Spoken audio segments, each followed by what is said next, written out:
You are listening to the USDN on the DFPN.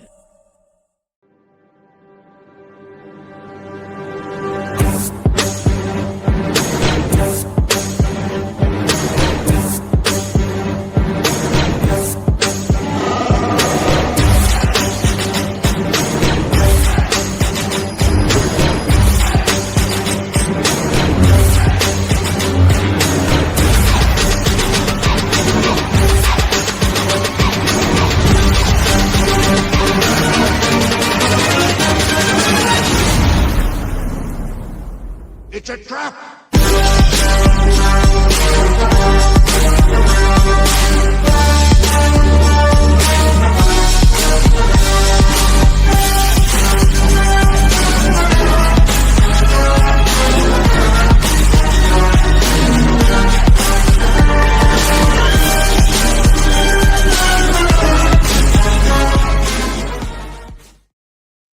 What is up, everybody, and welcome to the United States Department of Nerds, where we are for the people, by the people, and of the people. And in a world where creators are no longer waiting for permission, where the line between comics, film, and multimedia storytelling is disappearing, a new kind of storyteller is emerging. Not just artists, not just writers, but architects of entire universes. And tonight, we sit down with a creator who has walked both paths, from working inside the machine at Marvel Comics to stepping out and building something of his own. A creator who understands what it takes to move from contributing to stories to owning them. This is the evolution of a comic creator. And tonight, we welcome a creator whose journey spans comics, concept art, and the expansion of storytelling across multiple industries. Ladies and gentlemen, the Council of Nerds is now in session. Tom, welcome to the Council of Nerds. Thank you, sir. Thank you very much for having me. I was going to say the graphic intro, by the way, is epic. Just seeing all of the Star Wars references and the music and everything, definitely kind of got the tingles going there. So it's really amazing. And that one's probably going to be around for a short time longer, as I do have something new coming up here soon. It is time. The podcast has evolved from pop culture to indie comic storytelling. So it's going to be time for us to evolve the intro and possibly the graphic behind us here. So we will see. We'll see. Okay. I'm cooking up something, so it's going to be something really special. But Tom, let's dive into this and tell everybody kind of like how you got into comics and kind of like a little bit more about yourself. Well, I'll try and do the Cliff Notes version because sometimes I have a tendency to go off on tangents, but I'll try and keep it streamlined. So when my dad was in the military and we were stationed in Guam, and around probably 5 years old, I'd watch TV with my parents, and one of the first things I remember seeing on television was Batman, the old Adam West show. Oh yeah, good stuff. Spider-Man cartoon with that jazzy Spider-Man, and Star Trek. And so when I saw those, I was immediately hooked, fell in love with what would eventually become known, I guess, as genre and nerd culture, but just knew I loved it. And then I remember, I just think as a young child too, probably even with Star Trek and Batman, just those primary colors would definitely appeal to a young kid. And then my dad was stationed over in Guam for about a year, and then our family came back to the States. And then I remember my mom bought me my first comic book, probably around kindergarten, first grade. And it was Batman. And at the time, I didn't realize, I think Neil Adams did the artwork for it. It was that kind of more gritty. I was wondering where Robin was at. He didn't seem to be in this issue. And Batman's cape was like 20 feet long. And so I was a little confused by that, but I was still drawn in. And right around this time too, my mom, who's a wonderful artist, I started taking her pictures that she'd drawn as a teenager, and I would sit there and try and copy them. So right around the time of being into comics, being into science fiction and superheroes and art, all kind of started the path pretty much for the rest of my life around that time. And so as I tell people, I fell in love with all of it, and I never looked back. So it's really cool. And I forgot we had that conversation many months ago now about you also being an Air Force brat and which is really cool. Guam's a beautiful, beautiful place. So what did that grind? So you didn't really have a chance to grind very much on the indie scene before you went straight into Marvel. Like you kind of went kind of backwards than what most people do. They work their way up through the indies and then go Marvel. You had the luxury and the pleasure of getting to work on Marvel before creating your own IPs. What was that back when you first got that call from Marvel, or that letter or email from Marvel saying, hey, yeah, we want to work with you? Well, kind of before I jump into that, I guess I was going to mention the next milestone that even made me want to be a comic creator was around 11 years old. We'd go visit my grandma's house, and my uncles, who were young men and teenagers at the time, they would get all their collection of comic books from up in the attic. So I learned a lot more about other characters from both Marvel and DC. So it opened my world to like even pulp heroes that were being adapted, like Doc Savage and the Shadow. Okay, yeah. And then around this time too, there was this Marvel superheroes cartoon where they took like, I think Jack Kirby artwork, and they like animated an arm, or and I love those. So I was introduced to like what started out with, especially Batman, was just the whole floodgates were open with all these amazing characters out there. So around this time too, I think I slowly started paying attention to the artists that were drawing these books. Like my mind was kind of sort of getting clicked into like, oh, wait a second, I really like the way this looks. And so around that time, I started realizing, obviously, there's people behind these wonderful books that I was consuming. And so that's roughly around the same time as like Star Wars came out. And like a lot of people, I mean, I got to go see Star Wars when it was first in theaters. Like many out there, it changed my life. So probably around that time too, creatively, like maybe being a comic creator or a filmmaker, both kind of hit me at the same time. And so, and I was a pretty shy kid. So, but I would try and consume any periodicals or trade I could get my hands on that, I would just eat everything up that had articles. Eventually there was like Starlog and Comic Scene, these books, and especially in Comic Scene, which was put out by the same publishers of Starlog, gave a lot of behind the scenes information. And so I started seeing articles about, and this was probably when I was around eventually 15 or 16. If you want to try and get into comics, maybe this is a way to go about it. Because obviously when you're younger, you have no idea, there was no internet, right? Yeah. And of course, back then you start to kind of graduate from just drawing a single, like an image of a character doing whatever, right? And then you realize, well, you're going to have to actually draw pages or sequential. So I started practicing that stuff when I was around 15 or 16. And then it wasn't until my very early 20s that I decided to take the plunge and go out to San Diego Comic-Con and bring my artwork with me. And I made a lot of the same beginner mistakes that first go around. In fact, I remember showing up, I felt like a country bumpkin showing up at San Diego. And it was like Shangri-La, like I saw all these comic creators I really admired.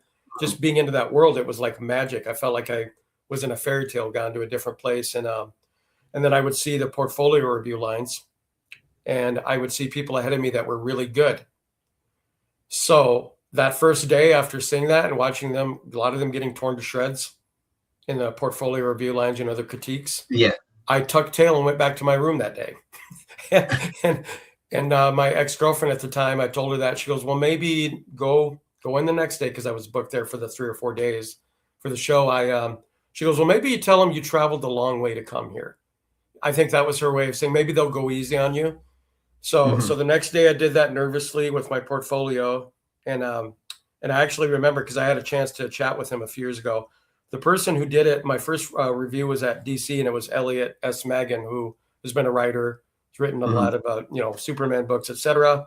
And he was very, very blunt, but I think I needed to hear that. I think anyone who wants to do that, they have to kind of go through this baptism of fire. Like, after your family and your grandma tells you your stuff is amazing, to work with the pros, you need to hear like, oh, you've got so much to work on.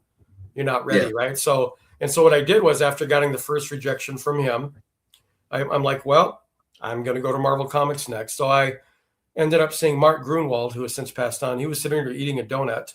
And I remember walking up to him saying, nervously asking, do you have a time to check on my portfolio? And he just kind of let at this like, like I could tell I was bugging him already. Yeah. He puts his donut down and goes through my stuff and basically mentioned a few things like, some of the anatomy needed work. This lady's arm looks deformed. Your storytelling, it's kind of all over the place. A lot of the stuff that people hear at the beginning.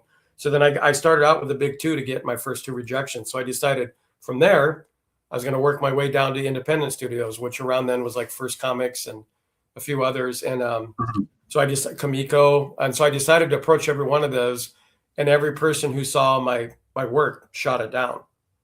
So of course I was pretty deflated that day. And I decided to at least enjoy myself. And I walked around the convention floor and started finding artists that I really admired the work. And I ended up seeing Carl Kessel, who had been inking John Byrne on Superman.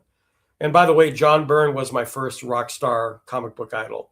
It was because of him. I was following his run on X-Men. That was the first comic I started collecting on my own. Yeah. I'd get on my bicycle and bicycle to the local IGA. I knew when it came out once a month, really excited. And just, that was almost religious to me, that kind of an experience. So I followed his work, became an Insta fan, and Terry Austin and Chris Claremont. So when John Byrne moved over to Superman several years later, I followed him on that book and really loved Carl Kessel's inks on his, and I think he's a great inker. So I walked up to people like him and asked if they could take a look at my work. A lot of them were very approachable and friendly. So Carl actually looked at my stuff and he goes, "Hey, have you ever thought about inking?" He said, "You got some pretty good stuff going on here. I can see you've kind of got it dialed in, some of the rendering stuff that some people struggle with." So I ended up talking to him, and that was kind of the feedback that I got from some people, like maybe try and break in as an inker. So I did, and I did some samples, and I got a hold of editors of Marvel and DC, and I got samples sent to me. But as I was going over the samples, doing like inking with a pen and a brush, I kind of was reminded, I'm like, I always wanted to be a penciler. And what I remembered was Carl Kessel, besides giving me encouragement, he gave me the 101 fundamentals of sequential storytelling, because I was trying to be too clever with my first thing I brought. It was like kind of a Watchmen-esque grid thing, like Dave Gibbons had done on the Watchmen series. And Carl said, well, it's the same kind of storytelling language, like a filmmaker or director, have an establishing shot, have a medium shot, have a close-up, have, what I mean? Have 3 to 5 panels per page. And that to me sort of cracked the initial code of like, oh, and then I started really studying after that, how to move your camera around. So with that being said, I decided, well, rather than trying to break as an inker, I'm going to sort of like maybe take a couple years and see if I can remember what Carl said. And the next time I go back, I mean, the other kind of amateur mistake I made is I brought everything on construction paper, cardboard paper. Yeah. Did it in, felt pans. So there was a little bit of bleeding in some of the line work. And so I went ahead and picked up some Bristol board and then did my stuff in pencil, if I was going to be a penciler. So I decided to do a couple of sequential pieces. There were 2 different ones I did. And I decided to showcase the fundamentals of storytelling. And what I did was, which some of the other guys don't do, is that I've seen guys, since I became a pro, they're in line and they do a Spider-Man or Superman. Well, right away, since the editor is prepared not to give you a job, they'll look at your version of Peter Parker, and that'll be enough for them to go, I don't like that, So I knew that kind of going in before I was going to bring my second round of work. And I went ahead and did stuff that showed like a crowd scene, some conversation, a little bit of action, showing my knowledge of perspective, pacing, and 2 different stories. In fact, now actually I think about it, there were almost 3 that I did. And so I brought those with me. And I went there with 2 good friends of mine that were also wanted to break into comics that I grew up with here locally in Rapid City, South Dakota, which is where I've been living again. And we took our first trip to San Diego together. So they kind of walked along with me. I decided to take the same trajectory. I'm going to hit DC up first. So I go up there. And the first thing that the editor says when I get in line, he goes, "Hey, who are you working for?" So they wanted to put me in touch with Casey Carlson, who was the editor of Legion of Superheroes. So that was a complete 180 from my first time, right? Where people were like, "Oh, are you working for somebody already?"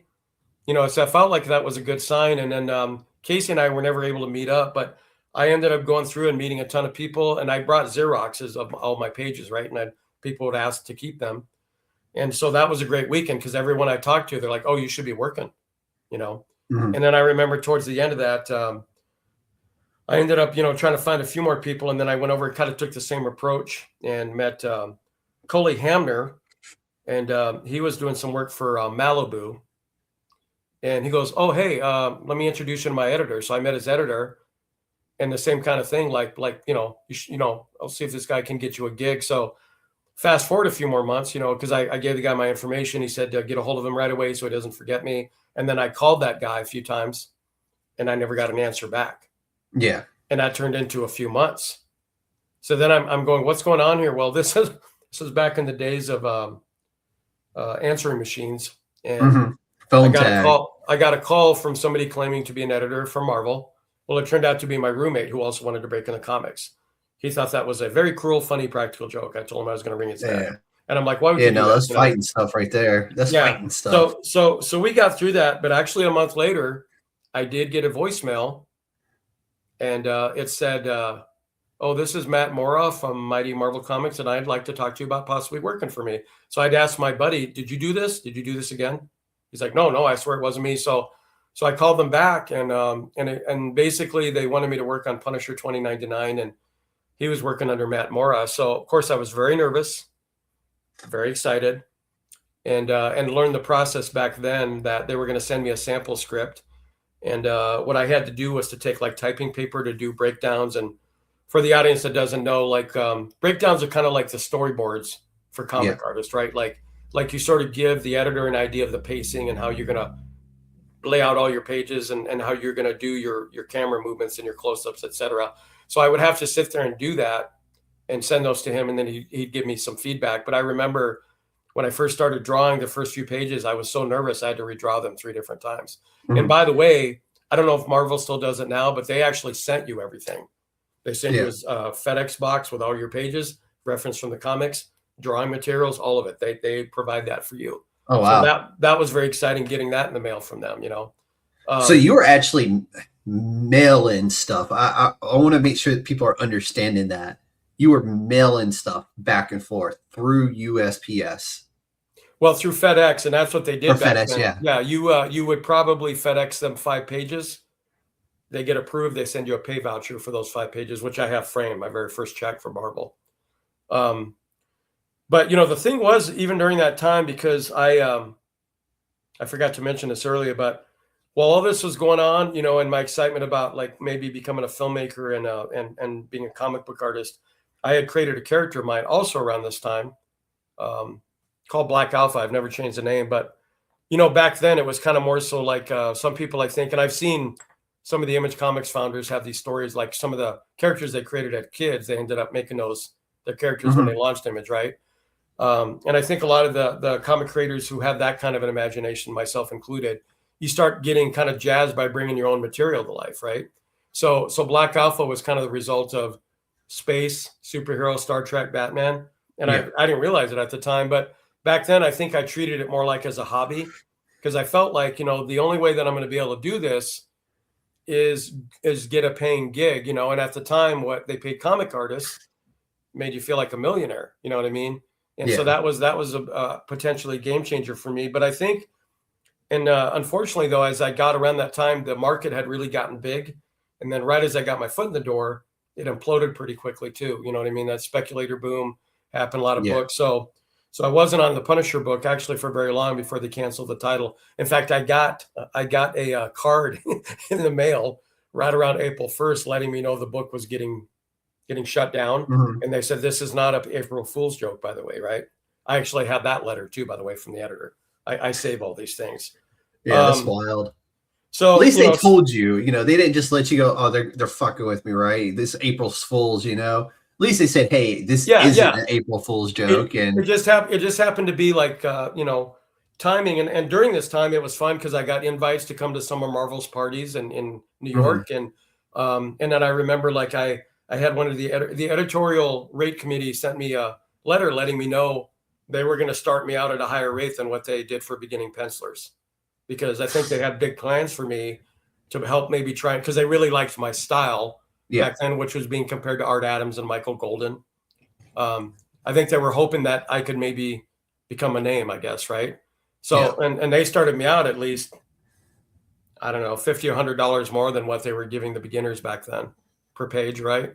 So all this stuff was going, oh, here I am, I've arrived, not knowing that, and that's kind of that sort of naivete that you almost have to experience in life, where you're going, just because you get your foot in the door, especially in a creative field, there's no guarantee that you're going to stay there. And unfortunately, in my case, there was some poor timing about where the market was at. And so the editors that I were working for, excuse me, at Marvel, some of them got let go too.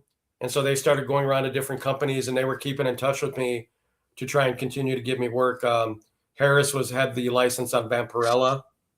The guy that actually called me from Marvel was going to try and get me a gig drawing Vampirella.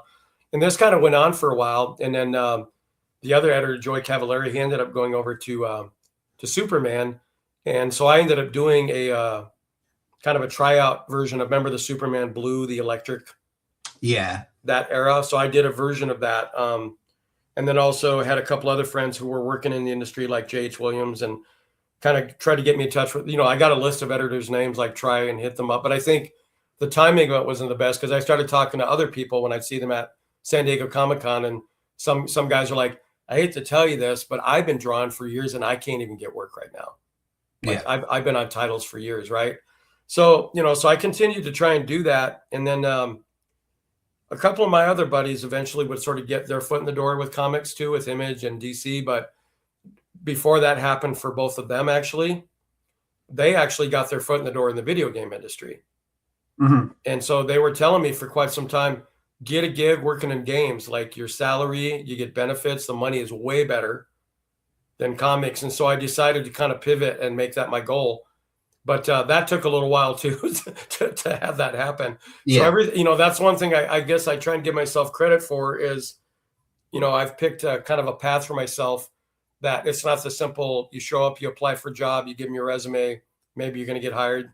Like when it comes to the creative field, like anyone knows, if you're in a band, if you're an actor, filmmaker, it's a lot of it has to do with a number of things before you get kind of that lucky break. And sometimes it might be the only one, maybe you'll get a few, but I was always hungry for it. I guess that's why, even with kind of a fragile ego and being somewhat reserved back then, I knew in my mind I just couldn't give it up. So eventually I did end up getting my foot in the door for a number of years with video games. And I worked on some games that were created for the PlayStation Network. And then I worked on a few other games that would be more along the lines of like World of Warcraft and Torchlight, things like that. And I was working as a concept artist. So the concept artist was the guy. He's the artist that designs everything from the ground up. It doesn't characters, weapons, cities, an entire, what I mean? Just everything to go with your assignment.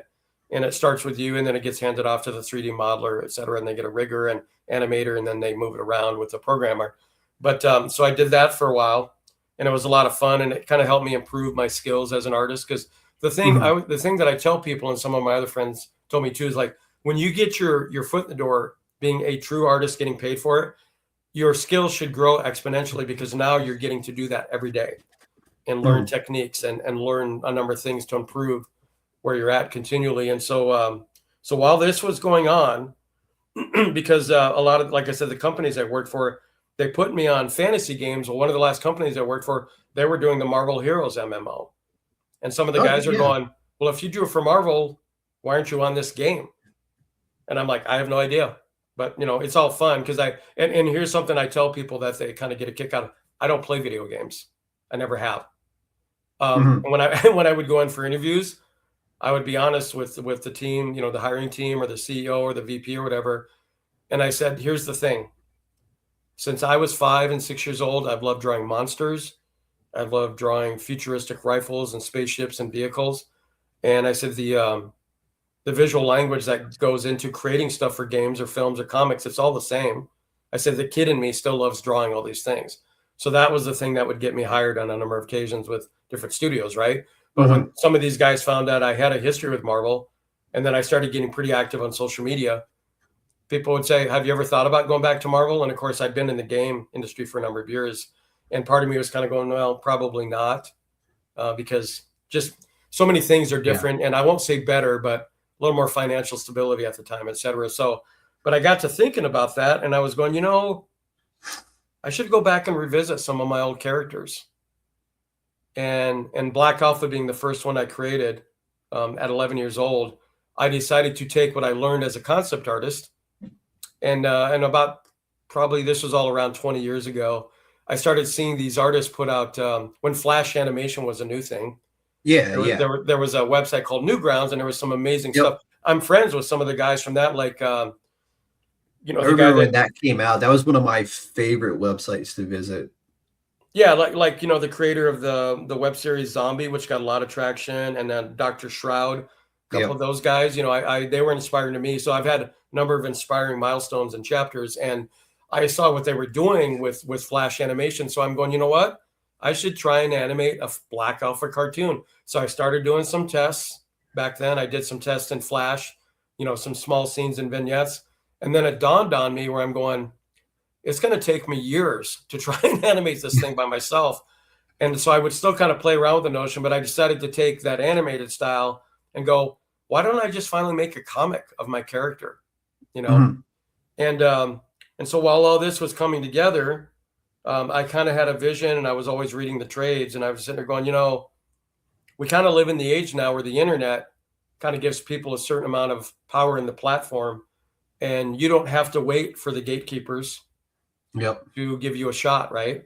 So I decided to kind of take that inspiration, and other people, like I said, I'm always paying attention to what's going on around me in the trades and everything. And so I would learn things and get ideas from people. And then I'm like, I'm going to take the plunge, and I'm going to get my comic out there. So while this was going on, however, Black Alpha being created at 11, I also created other characters in my teens. There's a character named Damian Moon, which he was kind of like a James Bond meets Doctor Strange.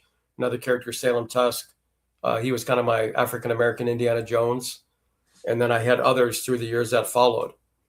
And so while I was getting Black Alpha off the ground and then kind of thinking about the age that we live in, I was sitting there thinking to myself, like, kind of a notion I had for many years where I wanted to create kind of a creative coalition of colleagues and Mhm. say, let's build an IP generator studio, and we take these characters and we cultivate these IPs to be built for kids' books, video games, comics, toys, movies, Yep. cartoons, etc. So that also started kind of percolating in my brain about 15 years ago. And so in tandem during that time, I've continued to try and build this IP universe of mine with an eye towards that stuff. And I utilize stuff like Facebook. I still do to this day as a prime. I'm a very proud dad. So I tell people, if you're one of those people that their parents always sharing pictures of their kids, sorry, I'm a proud papa. My daughter's going to be on there. I'm a proud dad. But anything else that I have on like Facebook Mhm. is all about my art and promoting what I do. And because of that, I've had a few instances where Black Alpha was optioned to be developed as a cartoon or animated movie. In fact, 7 characters that I have in the public eye, they've all had interest from producers in Hollywood. A few of them have kind of gotten far, haven't stuck the landing yet. There is one film being made currently on one of my characters that's being filmed in El Paso, Texas, that started filming about 2 years ago. It's an independent production, so it's going to take a while, Yeah. but I actually get to have a Stan Lee style moment where I'm playing one of the bad guys in it. I have about 10 lines. That's really cool. Haven't filmed my part yet, but so because of social media and realizing kind of what it could bring, I guess my notion was I was hoping that the right people or enough people would see what I'm doing and Mhm. maybe liking the premise or the designs or the artwork, because I've tried to kind of also cultivate a brand with my name, with what I'm doing, both together, kind of my persona and my goals. And so that's kind of how I've found the opportunities that I found, including getting Black Alpha on the Big Bang Theory with somebody that I met on Facebook. Getting Black Alpha and USA Today was someone that I met at San Diego Comic-Con who saw my stuff on Facebook, and they were launching a new kind of trying to think of the term, like it was a new kind of a movement to get indie comics out there on something, because like when you're on Yeah. USA Today, that's also huge exposure. Oh yeah. So I was one of the first people they thought of, and by this point I was getting Black Alpha issue 1 completed and wrapped up, because I had a goal that I wanted to sort of, and especially I remember the first con when I started promoting it, I had like a preview edition done, but there was a nervousness, like, okay, here we go. Because now I'm not going to focus on my history in video games and Marvel. I'm going to focus on stuff that no one's ever heard of. And you can be a little nervous because, Oh, yeah. that's kind of when the test comes where you're going, maybe this will land with a thud or nobody will be interested, but I always got a warm reception. And pretty much what I've done, I told people, is I take stuff I've learned. Like when Star Wars was first being promoted back in 1976, Charles Lippincott, who was their marketing director, they brought posters, T-shirts, some stills from the film, and then had like a panel to discuss the film to sort of get people. So I basically decided, you know what? I'm going to create my own merchandise prototypes to be at the show, so that it brings people in, and some of those ended up on the Big Bang Theory, by the way. The maquettes, and I had little spaceship models and all of that, and that's kind of what worked, because then it would bring people over to my table going, "What's this?" So then, of course, I have kind of the pitch ready, and one of the very kind things that people have said through the years is that since I'm a lifelong, very passionate super nerd, that comes out when I talk about my stories too. They said you get really, really excited. You know, it's very infectious.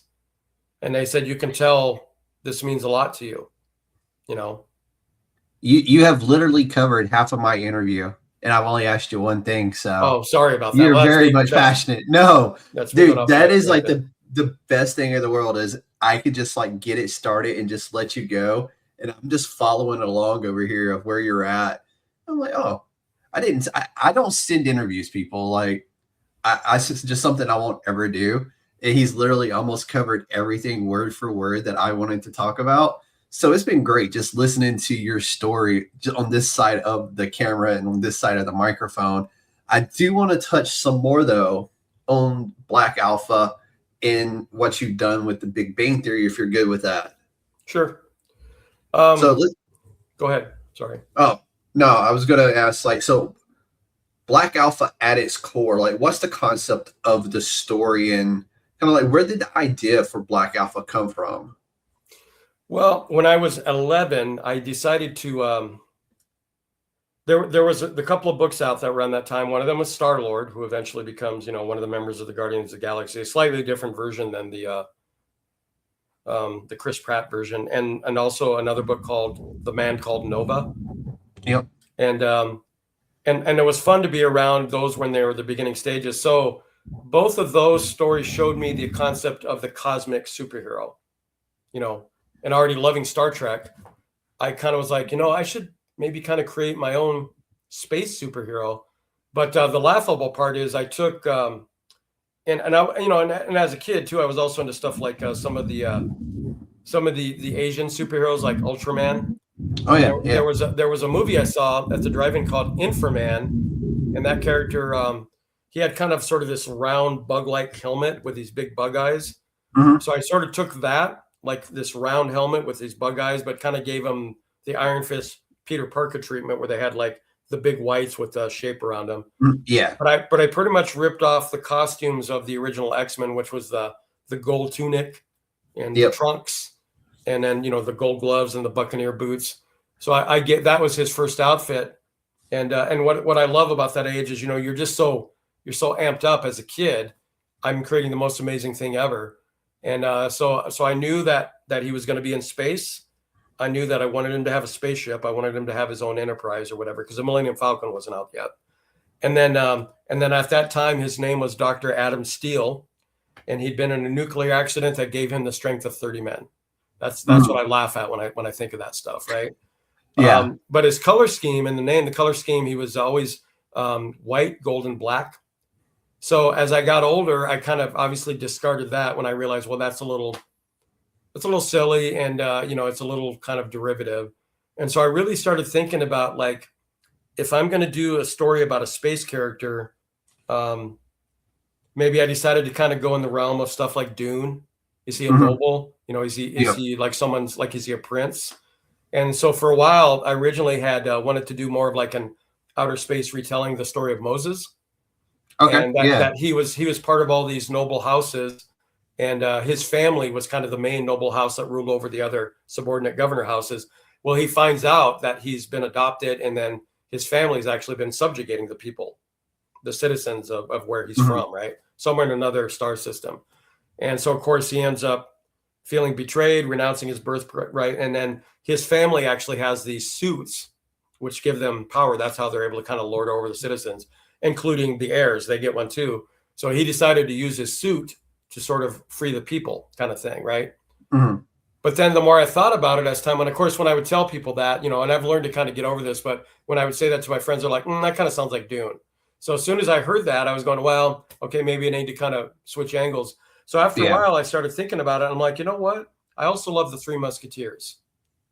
What if I do a story about more of a peasant who wants to join? It's kind of set in the same universe, but instead of him being like a royal heir, he's from some outer rim territory planet like Luke Skywalker, and he wants to become, and it definitely starts to have a little more of a Star Wars feel because there's these honor guard figures that are like folk heroes, and these suits give them their superpowers, kind of like the Green Lanterns, power rings, etc. Right?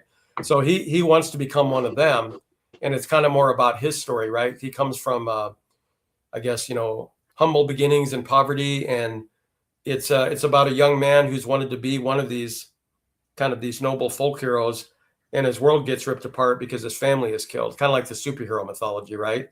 And so it kind of changes his persona because as a young boy, he was innocent, wanted to become one of these, and then with his family, a number of things happened that we haven't divulged yet entirely in the comic yet. Want people to read it, but he ends up kind of going from like a young innocent boy to a bit of an anti-hero to a hero arc, like because he's now got a chip on his shoulder, he feels cynical.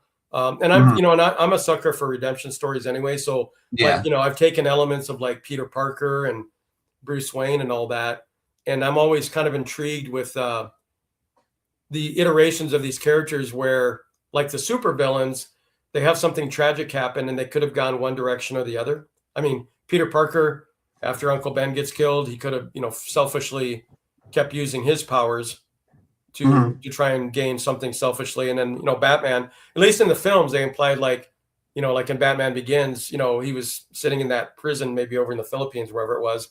And he had to have someone come in his life that gave him a path, like Liam Neeson, but not exactly how, it obviously there's twists there, but I decided I wanted to tell that kind of story about, in a way, you could say it's sort of an allegory for my life, come from humble beginnings. I've had dreams of doing stuff since I was a young boy.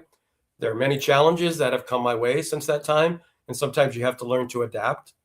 And so really, at the end of the day, even with the trappings of space opera and cool spaceships and superheroic powers, I want to tell a very human, character-driven story about a guy that any of us should be able to relate to. In fact, all the characters in all my stories, I want to give them a little more gravitas as well as depth. Villains too. I don't, I want, that's kind of my the notion for any of my IP is I want to tell stories that take the tropes of pop culture, the cliches, and sort of turn them on their side a little bit and give people a little bit of a different version of what that is. And ultimately at the end of the day, because, growing up loving superheroes, I realized something too, as I got older. I love Batman. I mean, don't get me wrong. I love Superman and the X-Men stuff, but I love Batman. I love Iron Man. I love the Rocketeer. I love the I love the Gadgeteers, and that's what I realized. I love the guys that at the end of the day are us. Granted, they maybe have to train or they have gadgets and abilities, but ultimately it's still us. And so I decided to make my character a version of that so that he gets superpowers because he discovers a suit down the road, And at this point in his story, he's kind of lost his way for a while because he has tragedy hit his family when he's about I don't know, maybe early teens. And then by the time he's in his mid to late teens, he's been wandering aimlessly after his family's gone. And so he could have gone down the path too of a villain. But as we come at the beginning of the story, it's sort of his beginning of arc where he's going to be making mistakes and all of that. So anyway, so with all that being said, usually I pitch it as, and it says that in the USA Today article, what if you took the Batman story, sprinkled it with Iron Man tech, and dropped it off in Star Wars? Now, I love the concept of this story and where you're going with it. But at the end of the day, when people hear Black Alpha or when they come to your booth at a Comic-Con and they go, hey, what's the essence of this story? When they read that story, what do you want them to feel when they read their first issue of Black Alpha? Well, I don't know if every creator feels this way, but I'll say for me, like you're always kind of hoping that you can give other people the feeling that you had when you first experienced something, that thrill of like, what is this? Yeah. You're into the world, That's always my hope. And And the one thing that I've done, because sometimes that term can be misunderstood, because I know when I first got this out in the public eye, I had families come over to me and I would tell them this is an all ages title.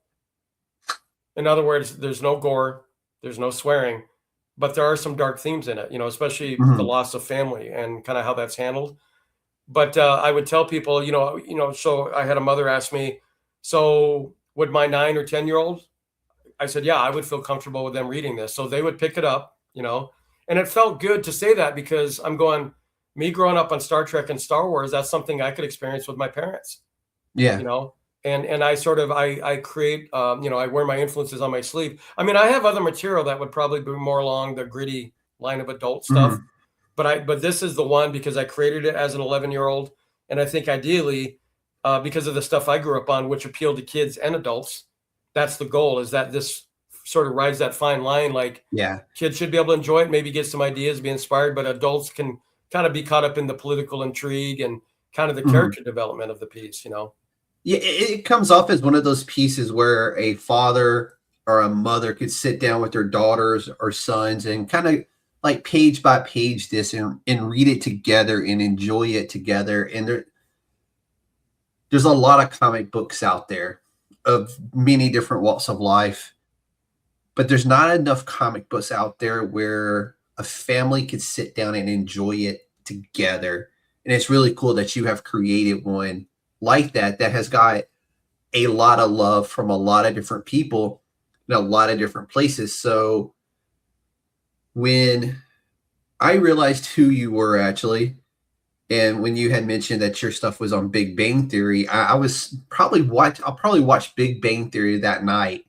And I had seen your prototype Black Alpha sitting on the shelf in their apartment.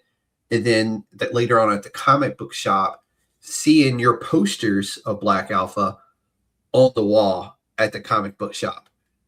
It is just one of the coolest things ever. And I know we were talking about this a little bit before we got actually on the show live. What was your reaction the first time, like you're like, hey, here is the stuff, and then then people sending you screenshots like, oh, I seen Black Alpha on Big Bang Theory. What kind of emotions did you experience in that? Well, the funny thing was when I think the very first episode that had the stuff on there, because I had been communicating with the set decorator for the show, and then so I had a list of things to send him. And by the way, the cast members, Sheldon and Leonard were supposed to wear T-shirts too.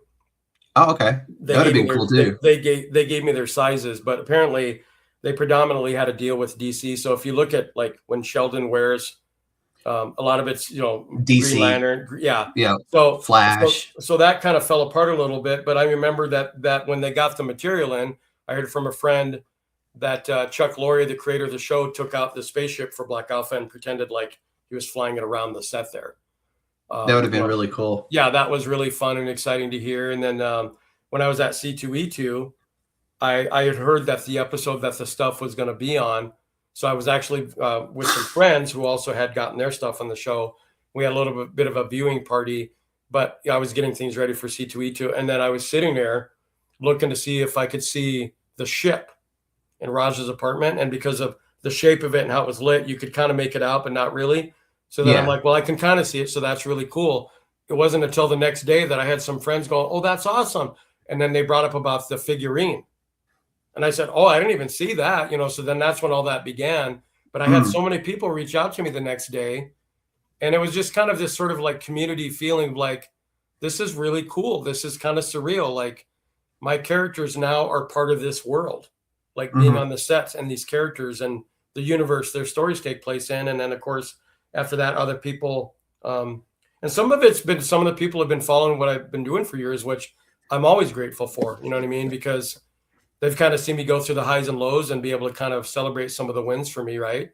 And so I appreciate them, I guess, being part of it. So I think too, back then, and I think I was starting to do some TV show interviews and stuff. And I remember like talking about, that's what it was about. Oh, how does that feel as a Big Bang Theory? And then I knew the next month I had the USA Today announcement that I was going to do at Denver. And I got to actually sit up there with the creators of Ben 10 to do that one, to show a trailer and stuff like that. Yeah. So in that month, there was kind of these two things that were happening. Almost did the 6-7 thing with my hands right here. So all I can think of. My daughter still brings that up. I know it drives people crazy, but oh yeah, I talk a lot with my hands. So anyway, but it was kind of one of those feelings of like, wow, I haven't even been at this long, even though this character's been with me for a number of years, but getting out in the public eye. And then there seems to be these opportunities that are just kind of happening quickly out of the blue.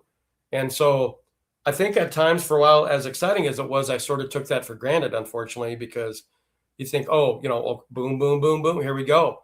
And I was kind of coasting off those for a good year or two. And then I started having studios reach out to me. Hey, what's this Black Alpha thing? Have you ever thought about, we're trying to look for material to turn into like an animated series. So, and that happened 3 different times, for a few years there too. Now with all that being said, and I still like, and I know sometimes on my page, if people go to my Facebook page, I reshare some things.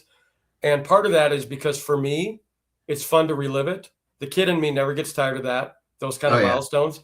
And also I'm like, my stuff is always new to somebody, and I'm sharing something that I'm proud of and I think is cool, and that sort of helps me get through the times, when something was optioned to be turned into a cartoon or movie or whatever. And ultimately, and there, by the way, people don't realize it, 98% of the things that you see, whether it's a film or TV, there's hundreds of other percentages of people that also got their stuff to option for TV movie development.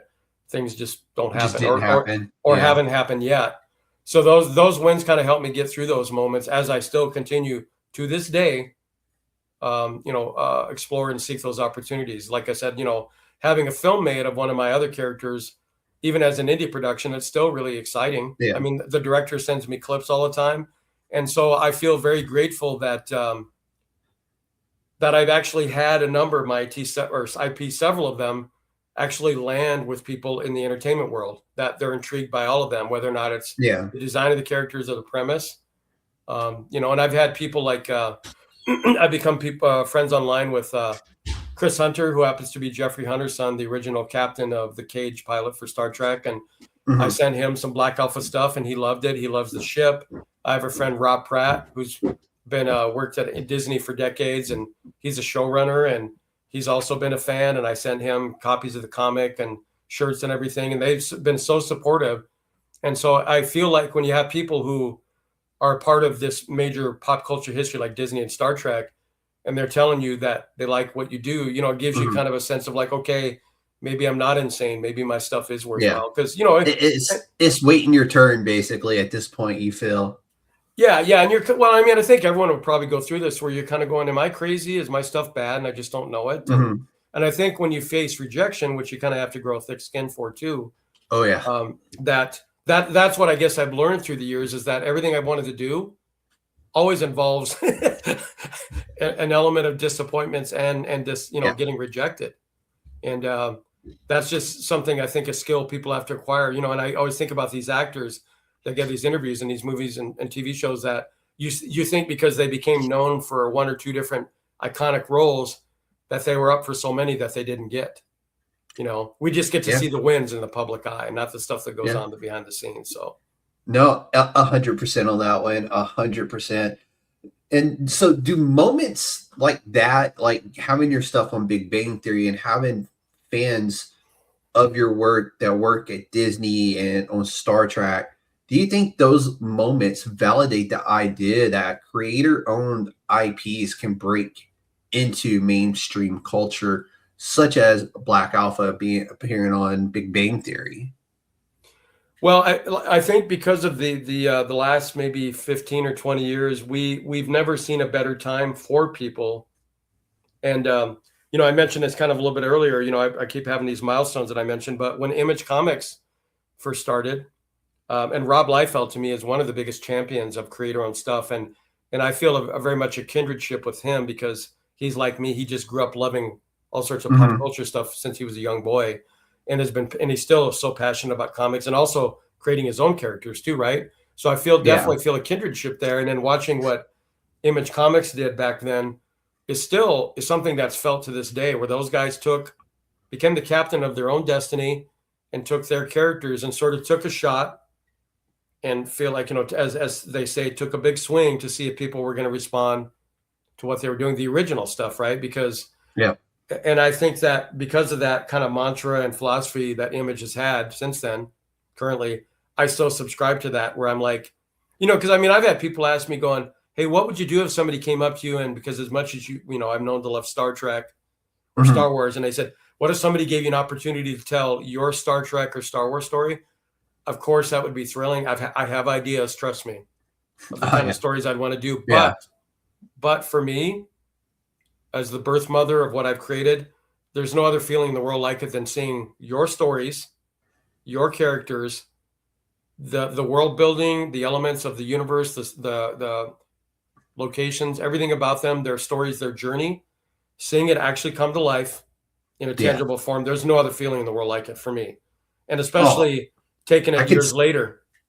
Yeah. I imagine like anybody who has created an independent IP on their own, that would be like the best feeling in the world, right? Just to have your stuff out there mainstream in that way. And that's something I strive to do here. Is I don't care if I ever become mainstream, but as a platform, my ultimate goal is to make indie comics mainstream, like public facing, like, oh, there's other options out there. It's not just Marvel and DC out there. There's guys who maybe your next door neighbor creating these amazing works in these amazing comic books that you can buy and you can enjoy, and they're fantastic. They're as good, if not better, than those of the big two or the big three comic book companies out there. And it could be your next door neighbor making that IP. And that's, to me, is why I sit here right now talking to you and seeing the successes that you've had. And not just successes, we've talked about your lows that you've had, your highs that you've had, and just such a really cool journey that you have been on creating your own work now. So, well, the interesting thing, go ahead. No, go ahead. Go ahead. Well, I was going to say the interesting thing is too, like, even though I kind of treat it as a humorous thing, these anecdotes, when I was in 6th grade and I was a shy art nerd, wasn't very popular in school. So when recess came around, all the other kids were out playing, different games and different things. I stood by myself at the corner of the school, and I would fantasize about doing interviews, even then, or coming up with a theme song for a Black Alpha TV show. You know what I mean? Yeah. So that's how, or even if I'd watch things, one of my friends kind of got a kick out of this. Like, have you ever seen the Disney The Black Hole? Yeah. Okay. I know it didn't do what Star Wars did, or even Star Trek for that matter, but there was a theme in The Black Hole where they're sort of having their Star Wars style gun battle. This theme that kicked in, and it had kind of a fanfare heroic theme. I remember listening to that going, that could work for Black Alpha or something like it. So even as a kid, I'm thinking of this stuff. So having the ability through technology now and the internet and a way to reach an audience and see all those things. Because the one thing that people tell me, which I take for granted, is I've had people go, when I was younger, I wanted to do this, but then I kind of either gave up or I lost interest.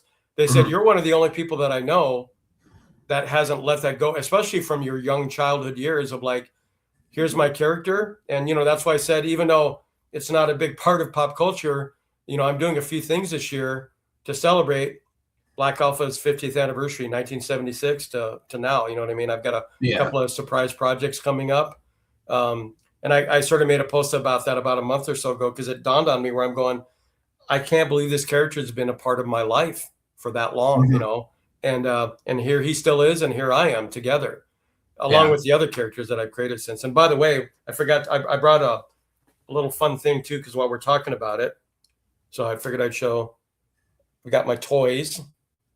That is still like such a cool thing. It's like Ben 10 stole that concept, I swear. Well, I was very much inspired by them too. Hold on. Almost brought the headphones out. But I have a few different versions of these that I take with me to the cons. And this one here is actually more like Batman, the animated series. Like, see if I can pull his head off.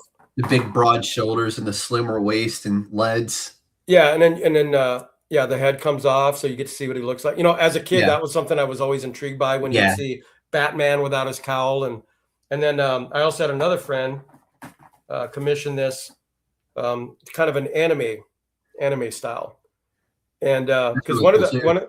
one of the comments that I've gotten from people through the years is that even though Black Alpha sort of goes over the tropes of superheroes, it actually could translate to even like an anime style Neon Genesis Evangelion, you know, Robotech, that kind of Yeah. stuff too. So, and then I was going to show you, you know, when I'm at the con. So I've always got a couple of different covers, you know, variants and stuff. I Yeah. still sell these currently at the con, so that's fun. And I'll have people come back and buy them and then want to talk over the story because I put in these comics like star maps, some concept designs of other ships that people don't see in the current story to show them how big the world is, how big the universe I've created.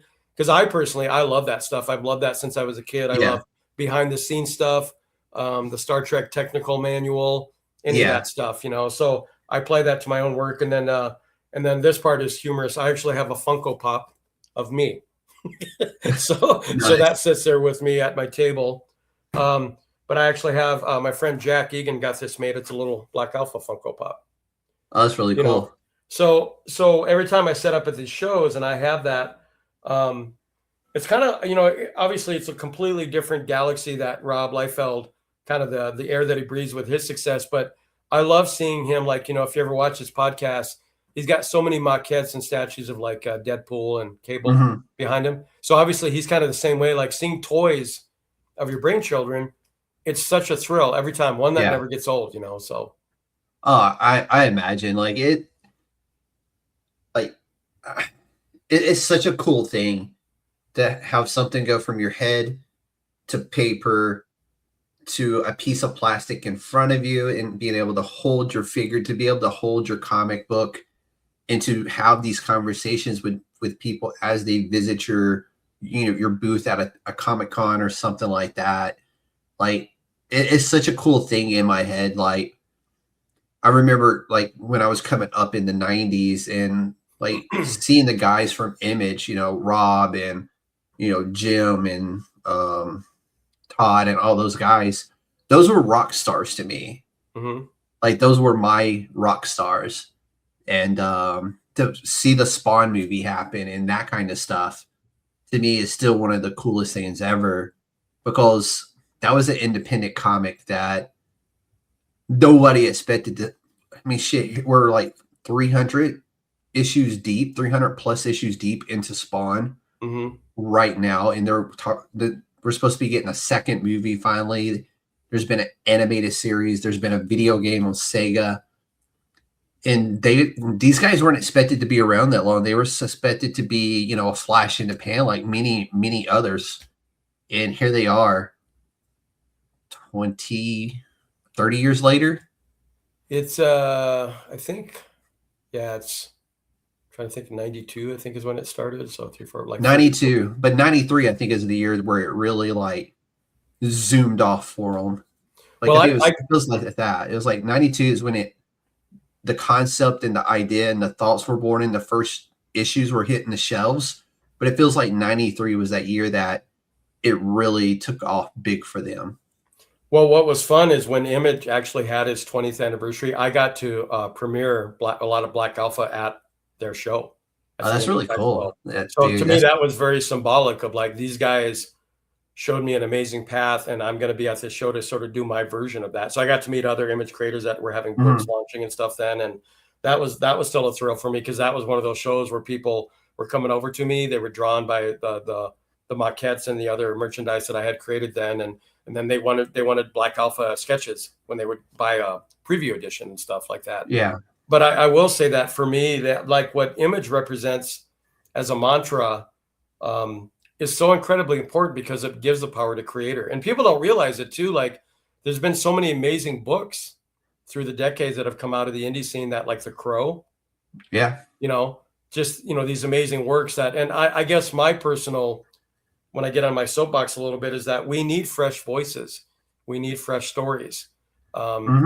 if there was some of the mindset that was around the time of like the pulp heroes in the early 30s of like the Shadow and Doc Savage and stuff, we would have never gotten Batman or Superman. You know what I mean? Yeah. The Because there always Phantom. needs, the Phantom. There always needs to be a voice, and obviously there has been. I mean, The Walking Dead. It's funny because Image begets this movement, and because of that, Robert Kirkman gets the Walking Dead comic, going through Image, and then it's a TV show, and it becomes this phenomenon, all this kind of domino effect of what the power of Image gives the creator. And so, and then he turned around and gave us Invincible too.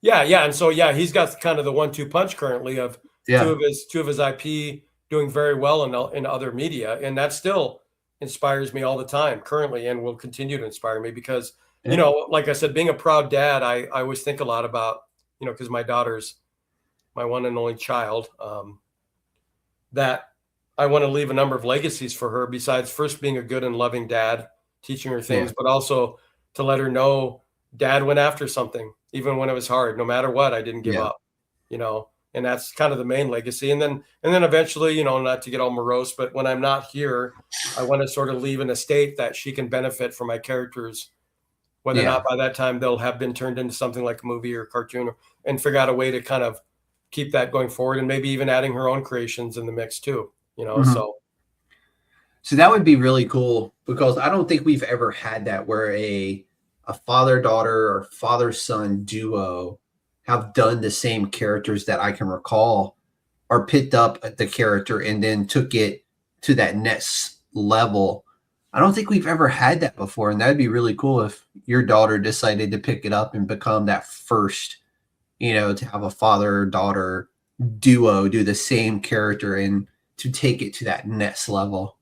Yeah, I mean, and I've had people ask me too, because of just how much I love and care about her. Do you have any tributes? Or I've got 3 different IP projects, and each one of those represents a stage in her life that's going to be a tribute to her, especially when I'm not here. I want her to have those as kind of a bit of a memorial gift, I guess. But and of course, I'm the kind of dad that I'm like, I would love it if she did that, but obviously support her own path too.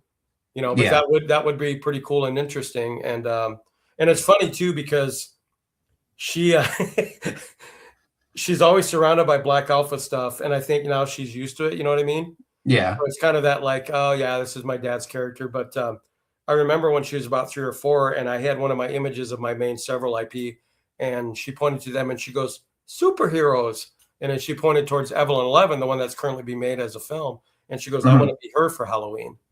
And she wasn't getting it that I created these characters. And I got a little choked up at that moment because I was going, wow, that's amazing that I can share part of this world that is so passionate and important to me with my daughter. And, and usually I do 1 or 2 cons a year. I got a con coming up in a couple months. And so she's kind of treated like mascot royalty there. She's been going there since she was 3, and she's going to be 5. And, and I've always told people when I do like the opening ceremonies and the closing that I appreciate how much everyone has made her feel included in the big nerd family that we have and stuff, so.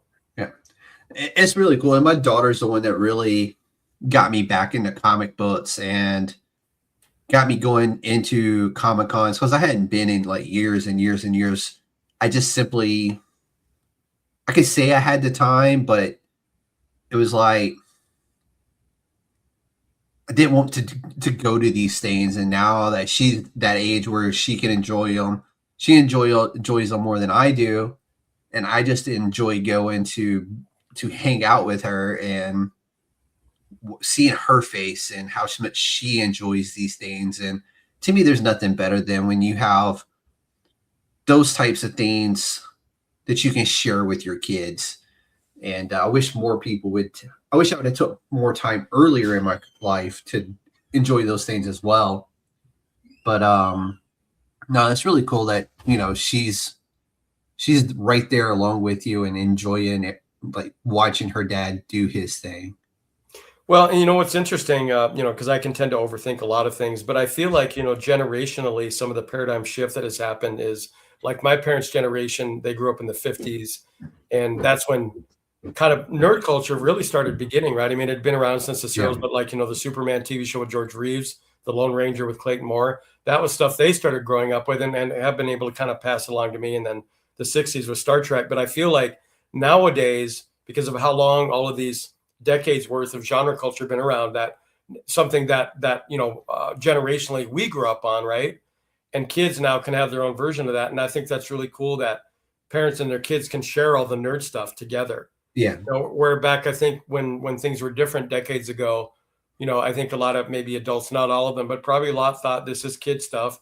You put that stuff away when you get older, probably telling their kids, yeah, get rid of it. That's how a lot of these comics were gotten rid of, that became the ones that survived were rare collectibles. And I think that now I just love that I can share things. By the way, I'm out of the loop on Stranger Things. I know quite a bit about it, but my daughter loves that show. So I'm going to have to learn more about it and share that with her, because I went and bought her a Stranger Things jacket a few months ago. She just had to have it. They have a new animated series coming out. I think it's called Stranger Things 1984 or something like that. So it's like a story that takes place in between like season 1 and season 2, I think, or maybe between season 2 and season 3. One of my Facebook online friends, Eric Robles, I'm not sure. He had a cartoon out a couple years ago called Glitch Text and Glitch Text, and so he's actually, I've been seeing it in his feed on his page, that he's a person who's pretty much, I believe, show running that Tales from 85 of Stranger Things. Yeah, that's it. Tales from 85. So can we talk a little bit about the just the comic industry in general and some of the things that you have experienced and some of your lessons learned from that? So what is something about the comic industry that people aren't ready to hear? I think, and this is just my opinion, that comics have a different presence than they did for generations. Like I said, sometimes it has been a struggle to get younger readers. And also, there's a lot of ebb and flow now more than ever. I mean, the entertainment industry is going through that now more than ever, right? But basically that, I don't think comics will die as an art form, but I think sometimes people have to be open-minded to how the information is delivered platform-wise. And I've been seeing Rob Liefeld talk about this pretty regularly, is that now more than ever, do your own thing, because Marvel just had a lot of job cuts, even editorially and the comic umbrella, but also the visual development side too, films, and I feel like, and I don't begrudge anyone that, when they were younger, it was always their dream to work on the X-Men titles or somebody drawing Batman or whatever.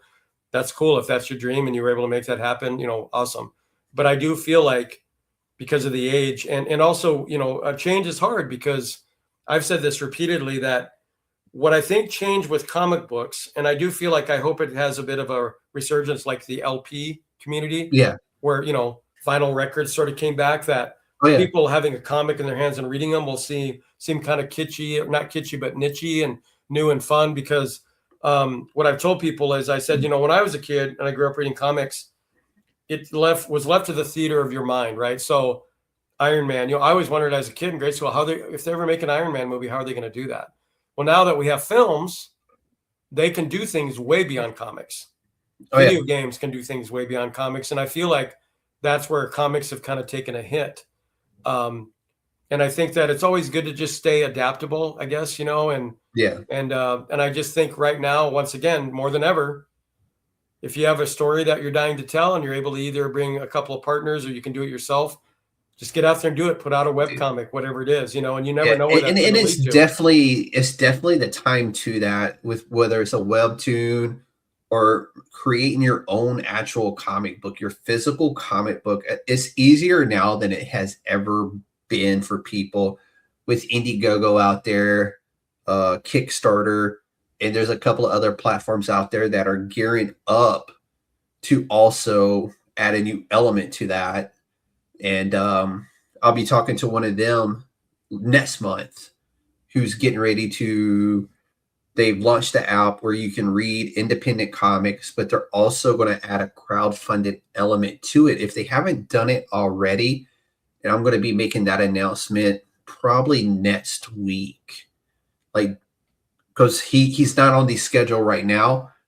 However, I felt really strongly about what we were going to discuss. So I kind of it's like my first opening's in June. However, I was going to have a 6-day period in there where I wasn't going to have anything. So I bumped him all the way up into there because I do feel like it's something that is going to be really good from a comic or indie comic book perspective for a front-facing community where you can read digital comics and also have your comics funded, which is going to be a really cool thing to get to talk about with the creator of that. But so do you think gatekeeping is real in the industry? Yeah, I mean, gatekeeping is real in many parts of life, honestly. Yeah, Definitely. No, 100%. But in the entertainment industry, for sure. Yeah.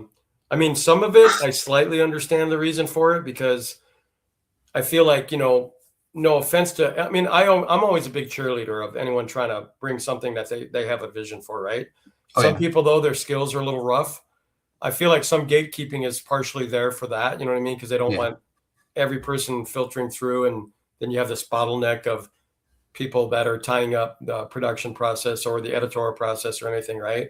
And it can be frustrating. I mean, I've been a part of it where I've been on both sides, you know what I mean? Like even I worked for a while as an assistant art director at a couple of video game companies, and there was gatekeeping going on there. I mean, the art director and I had to look at stuff to sort of put a bit of a wall up to decide whether or not this person is going to be let in, right?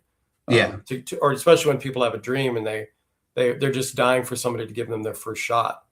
But I suppose really even now, though, that's even easier now with things like Stream, and it's easier for you Steam, where you can make your own game and put it out there for people to play and to purchase and to enjoy. Well, even right now, I won't go into detail, but I have a couple of filmmaker friends of mine, and one specifically that I partnered up with, that we're building some things behind the scene in the animation space. That because there's never been an easier, better time to do it. So we'll see. 100%. Yeah. So I mean, that's what's exciting is that I'm not waiting for, because I've had to be in that position myself. Yeah. That you're hoping somebody gets what you're doing to give you, there's always that one voice or the one person that says yes. And, because it's funny, I've always thought it was interesting when you hear all these stories about studios that passed on Star Trek and Star Wars. It's wild, ain't it? And part of me goes, well, then that person has no business being in that gatekeeper position, because if they couldn't see, obviously their powers of vision are not as dialed in as they claim, right? And some people could say, well, it's the luck of the draw. When you see something at its early stages, we don't know how it's going to turn out. There's no formula, but I feel like there can be a formula. And sometimes when people have continued success, that is because they are sort of more conscientious of their formula, right? That's how stuff. And it's awesome that you keep bringing up Star Trek, cause me and Evan just talked about this and how Lucille Ball put up her money to have that initial pilot made for that show, and the second pilot too. Yeah. Otherwise it is really cool. Yeah, if that first pilot was rejected and they didn't go there, we never would have gotten Star Trek. Yep. And there's a Buffy number the of Vampire Slayer. Yeah, there's Dolly so many things Parton. out there. There's so many things out there that it took either one circumstance and one person or a few that that the audience never got a chance to see them. Yep. And so there's something too when you were asking me earlier that I thought about. George Lucas has been quoted as saying is that if you're going to create your own material, you pretty much have to be married to it, and you have to be in love with it, and you have to be able to go the distance with it, because there's going to be a lot of bumps in the road along the way. And I think that's what I sort of get hope in my own endeavors, is that I'm like, since all these things have been around literally decades for me, these characters are very important to me. They're like friends, really, Yeah. And I hope that's kind of what sort of helps me get to a certain level, is that I never gave up and I believe in what I'm doing, and these stories for me, I hope that, like you asked earlier, I hope people are inspired by the characters. And on a side note, I did want to mention one thing too, not to get a little too dark and sad. No, you're good. So one of the motifs of Trandon in Black Alpha's lead character is that he has to navigate the loss of family and his younger brother. Because one thing I noticed about the superhero myths, usually the character loses the parents. Yeah. Unless you're Frank Castle in The Punisher, you lose your whole family. Yeah. But in Black Alpha's case, or the lead character, he his mother's already passed on from illness. So he was at a stage in his life where he's fighting with his father. He's in his mid-teens. He's got a younger brother that's 8 or 9 that he thinks is annoying. So he carries a lot of survival's guilt, because I will say this, no spoiler, they end up dead in something he does selfishly. So he's kind of navigating. And anyway, and so it's about a guy who handles the loss of not only his parent, but also his younger brother that kind of counted on him. Well, my own brother passed away almost 5 years ago. So I sort of get to live that. And he was 20 years younger than me. And so and his name was Michael. And so I talked to my family about it, and I decided to rename Trandon's younger brother Michael, you know, in tribute to my brother. And there's even a dedication in Black Elf issue 1 inside when you open it up for him. And so I feel like it's not necessarily a life imitates art thing that I wanted to live, but it gives me even a little more resonance with what the character goes through when you're dealing with all of these chapters of life. I mean, I tell people, you know, there's the old story that since the beginning of time, and when people would sit around the campfires and the cave drawings, etc., that, you know, people like being audience members and people like telling stories. And the whole notion of them is we can view them just so many numerous ways. They can be entertaining, but they can also inspire us. They can help us get through some really rough times. And that's what I love about storytelling, is that it really does change the world. You know, and everyone can take away what they want from something. You know what I mean? Some people maybe just want a light, fluffy adventure, and other people something want much more profound. But that's what I love. And that's why I will always preach the gospel of storytelling as kind of a personal faith to me, because it's helped me as a young boy. It helped me get through some stuff, helped me get through some tough times as an adult, even currently, and through the future. It helps me sometimes face my fears and my dragons and my trials and my demons and all that stuff.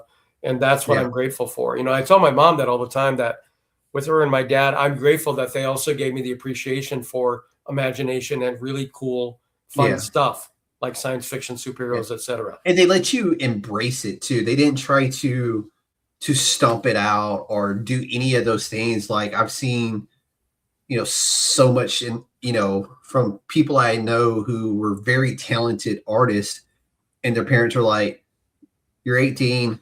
Get a real job, get the hell out of my house." You know what I'm saying? They encouraged it. You know, they wanted you to pursue what it is that you wanted to pursue, which is really cool, because I know that generation of parents very well. And they usually didn't, that wasn't their thing. Their thing was, you turn 18, you either go to college, you go to work, and you get the hell out of the house. Well, I think what sets me apart, I'm very grateful for, is that my dad is a musician and my mother being an artist, that they kind of know what that's like to have a dream. Yeah. And so in my family, especially with a lot of my siblings, music is a dream. Music is something that they've done and currently do. I've done it myself. So I feel like having my parents being creatives themselves in that position, and also enjoying. Shout out to y'all for being inducted into the South Dakota Rock and Roll Hall of Fame, right? Yeah, 8 years ago in April. Yeah, that's really cool. Yeah, that was pretty awesome too. So, I mean, you know, the stuff that's happened, the opportunities for myself, my family, I'm always grateful and very proud of. So, as you should be, and it's cool that they nurtured that with you and let you do those things. So before we start closing this out, just one more for you. If someone is trying to break in today, what is it that they should really focus on? Whether it's an artist or a writer, you've done both, you do both. So what is it do you think they should really be focusing on, to, if they're pitching it to Marvel, if they're pitching it to whoever? Well, first of all, I will clarify a little thing. So I don't consider myself a writer. I'm more of a storyteller. Like I come up with the plot and the tone and the characters. And I tell people my writing is rich with cliche. It sounds like every movie I've ever seen. So I work with writers. I work with screenwriters, even on Black Alpha. And that, by the way, is really fun for me, because then they give the characters a voice that maybe I didn't anticipate. So I sort of get to be an audience member and be like, that was a clever line of dialogue. So that's exciting for me. As far as if you're talking about the traditional model of breaking into comics, I would just recommend in this day and age, and I've had people ask me probably in the last 10 years or so, that I said, you know, I don't want to sound like I'm being dismissive, but I said, I always have questions. I get on Google and YouTube, and there's so many things out there for any of us if you have questions. And I'm sure, you know, anyone could find what's it like to try and break into comics now as opposed to what I broke in, you know? I will say this though, from what I experienced was, try and sort of boil the essence of your goal down to at least one thing. Yeah. Don't start out with some grandiose vision. I mean, like there might be a very rare wonderkind out there that can break into comics being this amazing writer and amazing illustrator. But like kind of what I was told, like, are you going to be a penciler? Or are you going to be an inker? Which one, you know? So I'm like, well, I want to be a penciler. So I focused on that. And then always be ready for critique. Don't personalize it. You know, some people I think give up quickly because of that. Because I've reminded people, because I used to even give talks at colleges and high schools, even with video games, that when you want to do these kinds of things, you have to keep in mind that the people that have already made it, that's who the managers deal with. So you got to make sure, as honestly as you can, hold your work up compared to theirs and see, because they've already got an Arthur Adams, they've already got a Michael Golden, John Byrne, and the newer talents, you know, the image guys and the younger guys. So make sure your work stands up just as tall as theirs, because I mean, yeah, there might be the occasional Cinderella story, you know, but ultimately you got to have at least your basics dialed in, and that includes comics, you know, having the ability to clearly tell a story. And here's an old one too. An editor should be able to tell what's going on in your story without any dialogue. The dialogue is the icing on the cake, or the captions. So your storytelling has to be that clear that they can tell from page 1 to 2 to 3 and from panel 1, you know, exactly what's happening here. And that's why I bring up again Carl Kessel's advice of doing, you know, like the establishing shot, the close up, and why that matters. And also get your hands on as many books as you can. Get online and look at as many Google articles as you can, YouTube articles and programs, to sort of give a fresh perspective of how you do this stuff. And this is one thing that a lot of people forget about, and I kind of did too. As glamorous as it seems, you better be ready to draw your butt off, because getting in is 5% of, you know, and then after that you get a gig, staying in, and then you're going to have days you're going to be drawn all day and all night. It depends on what the script, and you know, because now you have the world of deadlines. Deadlines, and you've got a writer that just loves putting crowd scenes into the story, like a big gala, right? And you got to draw every single one of those people. So keep that in mind too. You know that, and you know, I've been guilty of this. I have my favorite things that I like to draw and things that I'm not as crazy about, but try and round out your repertoire, because at some point you may have to draw a ranch, a horse, animals, you know, something in history, you know, something from the 1800s. You know what I mean? Like I tell people, comic book artists are probably some of the most undervalued illustrators in history, because you get to be a fashion designer, an industrial designer, an architect, a director, an actor, all of it, all rolled into one. Photographer, because you got to get those angles. You got to make sure you got good composition in your shots and all of it. Yeah. So I said, so they are one of the most underrated disciplines out there, because you're required to do so many things. But you know, but if you have the juice for it, you know, I think that it's worth it. So that's what's funny thing too, I will mention, is so when I first got into games, and I'd have to do like several roughs and iterations of an assignment. Doesn't matter if it's an orc or some sort of noble, valiant character. And I remember the art director at the time, who's also a dear friend of mine, he basically said, loosen up, man, like put asymmetrical armor and has all these different, you know, filigrees and adornments. Because he goes, you only have to draw this once, dude. And I was like, oh yeah, I guess I don't have to keep redrawing this guy. Yeah. You know, so that was kind of like, you know, because that was the one thing, you know, coming in during the Image 90s too, like their books, you know, I had tons of those gradient lines. I loved all that detail. And then I would also make my characters way overly designed. And then I'd forget, I'm like, oh, I got to draw this guy about 20 more times in this story. You know, I spent all this time putting all this honed detail into one image with his armor and stuff. And so that was something like, there was a learning curve drawing for the video game industry, being a concept artist, as opposed to like drawing comics, you know what I mean? Even though there's some similarities in the skill set. It's wild. I like it though. And I like what you said, because I always say art should tell the story and the words should just amplify the art and advance that story that's being told with the art. And it's a tried and true statement. If you could do it, awesome. But we're going to hit some rapid fire questions. Are you ready? Sure. All right. Indie comics or mainstream? Indie comics. I love it. World building or character first? World building. Ooh, good one. Good one. Print or digital? Both. Oh, okay. It's going that route. One project you wish you could have worked on? It could be anything. Just like, I wish I was the guy that did that one. Well, I would have given anything to do any Star Trek project, like whether or not it's working on a film or the comics. So IDW Dark did Star Trek red shirts. The red shirts are the guys that always die first. Yeah. And it was a horror comic. It was so good. Such a fun, unique thing. Because we always make fun of the red shirts dying. And here was a comic book about the red shirts dying. It was so good. But one piece of advice in one sentence for anybody out there who wants to get into it. I'm probably combining two terms, but create honestly and be passionate about it. That's the one right there. All right. It's time to bring it home, Tom. Where can people find your work and where they can follow you? I'm still kind of old school this way, primarily. I mean, I know I have my friend Jack that kind of runs some of my social media, like my Instagram, which is connected to my Facebook. Don't really do the TikTok thing yet, but mainly it's Facebook, and you can find me under TOM RASCH, probably, if you can see that there, or if you're listening, TOM RASCH. And usually I for those who aren't watching this, I've been humorously compared to Aquaman over the last few years, or Jason Momoa, or also I look like a pirate or a biker. I was thinking Billy Ray Cyrus myself. That was the latest one I just got about 2 weeks ago at the mall, so I cracked up with that one too.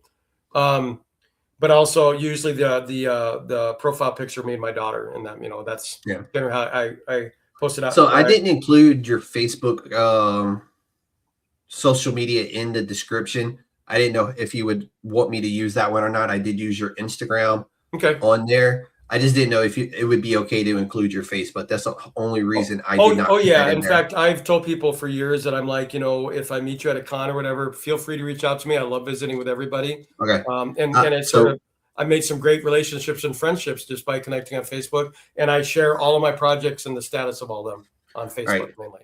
All right. So when this gets ready to go live, I will include the Facebook in there as well. I just didn't want to do that one because that is a personal thing.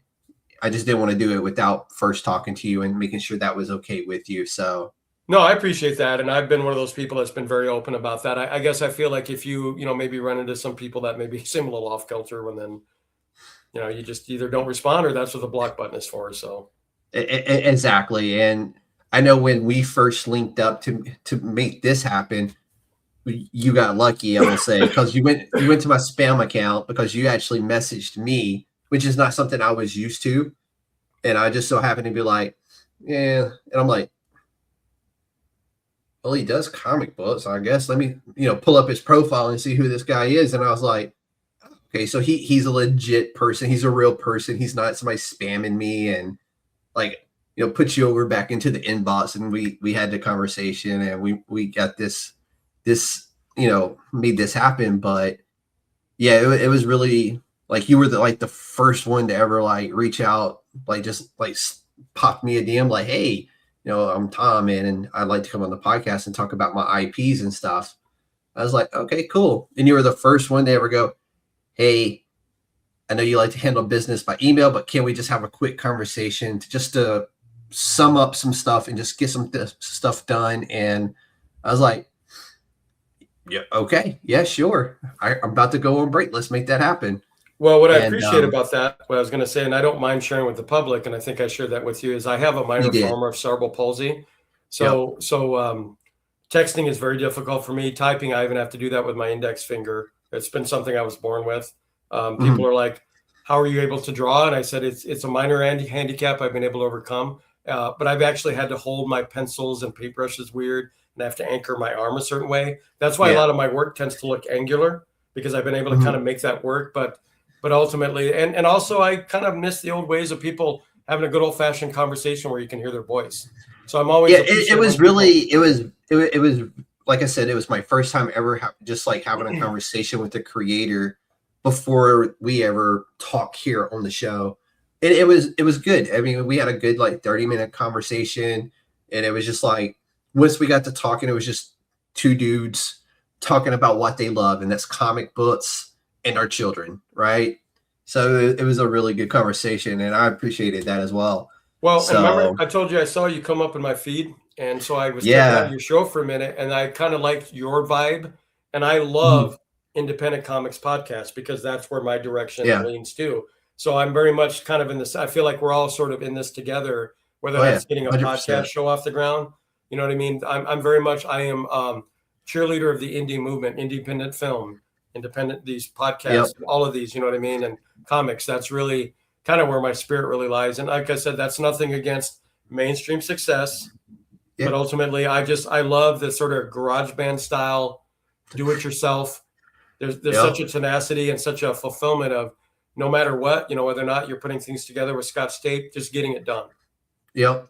So No, 100%. And you were like one of the guys who was like, "Oh yeah, I Googled," and you were one of the places that came up, and I was like, "Wait, you Googled it?" I was like, "Holy hell!" I'm like, "I can be Googled. Like the show can be Googled," mhm. and to me, that's like it lets me know I'm doing something right, and it means a lot that you found me or you found the podcast through a Google search, and you know here we are. Yeah, But and I'd love to come back on the show again, by the way. I know that we're no, gonna 100%. try and do a Kickstarter for Black Alpha down the road, and maybe, Yeah. when you have an opening of schedule, we can kind of go over that a little bit and see how that's doing and or how it did or whatever. Oh yeah, So 100%. And like I was telling you earlier, this is breaking news for anybody out there. I guess we just booked June. Like June is fully booked. So thank you to everybody out there. I never expected the podcast in general just to be have these steady flow of creators and artists wanting to come on and talk about their work. It has truly been a blessing to be in this position, and I'm hoping this is the movement going forward, and that I can spotlight as many indie creators as humanly possible from all walks of life. And yeah, it is really cool. I literally booked my last date I had available for June yesterday. So that was really cool to get to do. And I know I've already booked a couple of dates in September as well, which is really wild. And absolutely, more than happy to have you back on and talk about the Kickstarter that you'll have coming up, and even help you out with it. If you need some advice or what have you. I think I've talked to enough Kickstarter creators over the last year and a half to I might know enough about Kickstarter to be a little dangerous.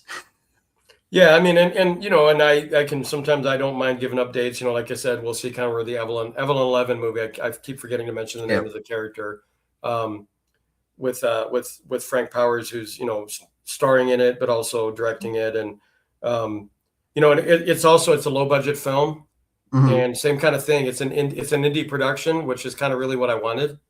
You know what I yeah, mean? So I feel like even that as kind of another version of the indie spirit is, a low budget. I hope that it's a bit of a love letter to like sci-fi movies from the 90s. yeah. That when everyone is putting movies out and you got a budget of $50 and you just try and make Yeah. something amazing with what Well, you I have mean, around you. we had ZombieCon, the creators of ZombieCon, on the podcast, I think last year, and those guys were absolutely amazing. I think they made that movie on like 8 grand or 10 grand, something like Mhm. that. And it's such a phenomenal movie. If anybody out there who hasn't seen ZombieCon yet, cannot recommend it enough. That is such a phenomenal love letter to Comic Cons and to zombie movies, that it's just this beautiful cinematic indie movie. And it's a love letter to Comic Cons and to zombies and to that culture, and such a fun movie. And I think you can rent it for like $5.99 or something on, I Mhm. think, Tubi or Yeah. one of the other horror platforms as well. Such a fun movie. And But let's continue on this. And so where can everybody find Black Alpha right now? If they wanted to purchase Black Alpha or any of your other comic books, is there a place where they can go and purchase those? Well, right now we've had issue 1 of Black Alpha available. I'm partnered up with WTF Comics, which, by the way, they probably don't like it when I do this. It doesn't stand for what you think it does. It stands for World Transmission Frequency Comics. Mhm. But you can go online and they can either send you physical copies or the digital ones for purchase. And once again, that's WTF Comics, World Transmission Frequency Comics. But I designed the logo for them, so it just says WTF Comics. That's mainly the place. So hopefully, like I said, we're trying to finally get moving on getting issue 2 wrapped up. Because the one thing I will say is the Black Alpha story I've always envisioned as a miniseries. Yeah. It's not like an ongoing. It's like 4 issues to wrap up an arc, and it's kind of structured with the 4 acts almost like as if it was a novel or movie. So there'll be somewhat of a finale, I guess, at the end, but leave stuff open if we're able to maybe get other spin-off books down the road. But so that's the goal still, is to just do the 4-issue miniseries and then eventually do a trade paperback of that to release down the road. And we're hoping to get more movement on this again, because a lot of time real life gets in the way or happens, and get this other couple of issues wrapped up maybe in the next couple or few years and finally get that trade paperback out. That'll be a big accomplishment for me, and also something kind of that's been weighing on my shoulders for a number of years, so. I like it, man. I'm gonna have to hit them up and get me a couple of physical copies, because I'm a physical copy guy first. If the only way I can get a certain project is digital, I will definitely read it digital. And I do love when people send me their digital stuff before shows, just so I can have a little bit more feel of what it is that we're going to be discussing. And I do those get saved to a hard drive that's password protected, so nobody else has access to those. But it's always really fun to read it digitally. But there's something about a printed comic, the way it smells, the way the paper feels, the turn of the page. It's just something really fantastic about that. But before I let you go, it's so tactile, and it creates that emotional investment. It really does. And I love them. And so is there anything upcoming we should be watching for from Tom? No, I mean, like I said, there's some behind the scenes stuff that we can't really share yet. I tried, everybody. I tried. Yeah. And people who come to see me at the con that I'm going to be at, which is Black Hills Con here, around the middle of June. So it's about, a couple months away. Usually I tell people to come up and I speak at a couple of panels, but also come to my table and I'll give you a little sneak peek for the general public of some things that we're working on. So people there will probably get to see some more behind the scenes stuff with some of my other IP. May end up having some other images. That's an incentive to go see him at the con right there. Yeah, exactly. And I like to interact with everybody because I feel like I'm with my tribe. I'm in my element. I mean, I have been as a guest, but also going to cons to try and get work. I've been going for 30, 40, 50, 37, 38 years. Yeah. And that's how long I've been doing cons, and that's how much I love them. And I still love them. I get excited when I do them. And I just love meeting and all the interesting people. Like I said, just the spectrum of these personalities that all love what they love, just like I do. And I love meeting people that kind of get over their shyness to tell me about, well, hey, by the way, I've been working on my own story. Yep. And I love hearing about what they're doing, because it's the same. I'm like, I get where you're coming from. I've been there. I'm still there. So that's part of what I enjoy about doing cons. And I just enjoy all the friendships I made, the people I meet. Look, the cosplayers come up with some amazing outfits and looking like walking, characters come to life, obviously. And so I just enjoy the whole experience. No, I like it, Tom. I really do. I want to, first of all, say thank you for coming on the podcast and sharing your incredible journey with us, from Marvel to indies to seeing your IPs on the Big Bang Theory. I want to personally wish you many, many more years of success with your IPs and with what you have working on in the background, and can't wait to see what those things are. But ladies and gentlemen, this is what it's all about. Real creators, real journeys, and the stories behind the stories. Tom, again, thank you for stepping into the council and sharing your journey with us tonight. And to everyone watching, if you believe in independent creators, if you believe in creator-owned storytelling, make sure you like, follow, and share, and help us continue to spotlight the voices and the future of comics. Ladies and gentlemen, this has been the USDN podcast, where indie comics come to life. Council is now adjourned. Y'all be safe out there. Thank you again. Thank you, Tom.